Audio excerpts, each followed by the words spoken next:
Raouz 2020 et bienvenue 2021. Ce 31 décembre, c'est en comité restreint que j'ai célébré le passage à la nouvelle année. Cet instant festif a été un peu plus intense qu'habituellement, porté par le souhait que 2021 soit une année plus clémente que 2020 et surtout plus enthousiasmante. Si je regarde les 365 jours passés, sachez que j'ai été extrêmement heureuse de vous accompagner, pour celles et ceux qui me connaissent, tout au long de ces longs mois et d'avoir pu, à mon humble niveau, contribuer à vous apporter conseils, solutions, aides pour prendre votre envol professionnel et vivre une vie pleine de sens. Certains d'entre vous me connaissent à travers les webinaires que j'ai offerts ou pour avoir été accompagnés en bilan, ou peut-être m'avez-vous rencontré au centre spirituel de Haumont-Amouvou lors d'une de mes sessions de formation pour retrouver une énergie ressourçante et durable, améliorer vos relations ou être manager à la fois bienveillant et efficace. Pour celles et ceux qui ne me connaissent pas, je suis Isabelle Vibo, psychologue consultante et formatrice. J'accompagne les personnes en transition professionnelle pour les aider à prendre leur envol et à décrocher le job qu'elles méritent. Alors, en 2021, j'ai une question à vous poser. Allez-vous faire partie des personnes qui rêvent leur vie ou bien faire partie des personnes qui vivent leur vie? Il n'y a que vous qui puissiez choisir. Oui, en ce monde chaotique, volatile, incertain, complexe et ambigu, c'est à vous de décider de vous mettre en mouvement. Vous, comme moi, nous sommes responsables de notre vie. Ce qui est vivant est dans le flux de la vie. Alors, allez-vous vous prendre en main pour bouger les lignes? Pour que vos projets s'embellissent, il vous faut passer à l'action. En faisant mes entretiens à 6 mois de bilan de compétences, c'est ce que j'ai vu à travers les personnes que j'ai pu revoir ou réentendre à distance. Ainsi, Magali, une ancienne enseignante, à la suite du bilan de compétences, est entrée en formation et en février, elle va devenir conseillère en fleurs de bac. Elle a déjà posé les prémices de son installation et déjà mis en place ses différents partenariats. Il y a aussi Philippe, technicien de la SNCF, ancien technicien, aujourd'hui installé comme maraîcher en permaculture. Il me dit vivre une sobriété heureuse. Et il y a Lorraine, ancienne auxiliaire de vie, actuellement en reconversion pour devenir esthéticienne, et elle s'éclate dans sa formation. J'aurais bien d'autres exemples à vous donner.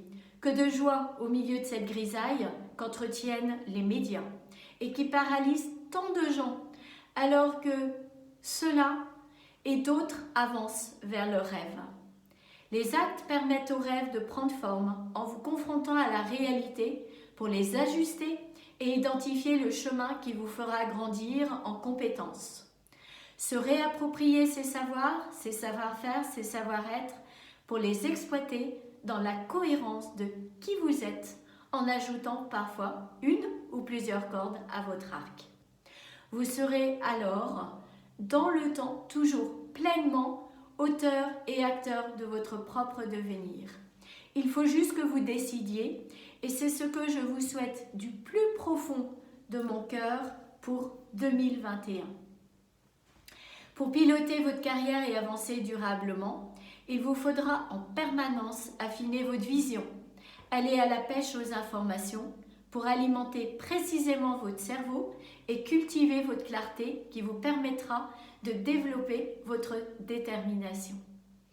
Plus clairs seront vos rêves, vos aspirations et vos objectifs, plus rapidement votre esprit pourra vous guider là où vous voulez aller. C'est une citation qui me tient à cœur et que j'ai empruntée à Max Piccinini, coach d'excellence. Il n'y a pas de vent favorable pour celui qui ne sait pas où il va, nous dit aussi le philosophe Sénèque.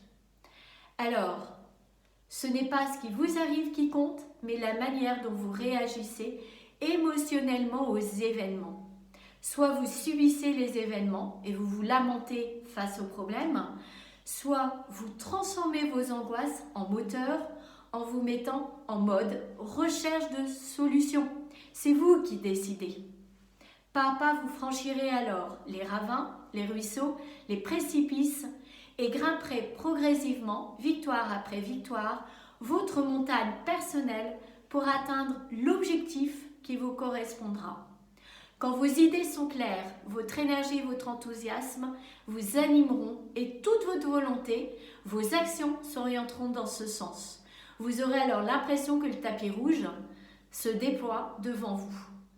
Pour y arriver, je vous invite dès ce 1er février à définir vos objectifs en suivant la méthode proposée par Marc Piccinini, coach d'excellence.